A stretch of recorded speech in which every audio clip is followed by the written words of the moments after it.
The bond markets are telling us that there's good news and bad news when it comes to the US economy. The good news is that the big money is less uneasy about economic uncertainty in the short term, as you could see with the difference between the US 10-year yield and the US 2-year yield. From mid-2022 to October of this year, the 10-year yield was lower than the 2-year yield, and the finance bros were swearing we were going to have a recession anytime soon.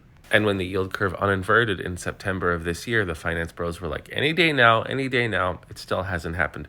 We are not out of the woods, but we're not in a recession. In fact, our overall yield curve from our shortest term maturities to our longest term maturities has taken the right shape once again. But the yields projected for all the bond markets suggest that the big money is worried about inflation and other economic downturns. Looking at the 10-year Treasury bond market yield, and look, these yields have not been this high since the Great Recession. Aside from trade tensions with China and the war in Russia, the big money is worried if Trump is actually going to impose the tariffs he suggests. As if these massive tariffs are actually launched against our top trading partners like China, Mexico, Canada, then we are going to see a massive disruption in the US economy. But for all we know, it's a bluff, and we just have to wait and see.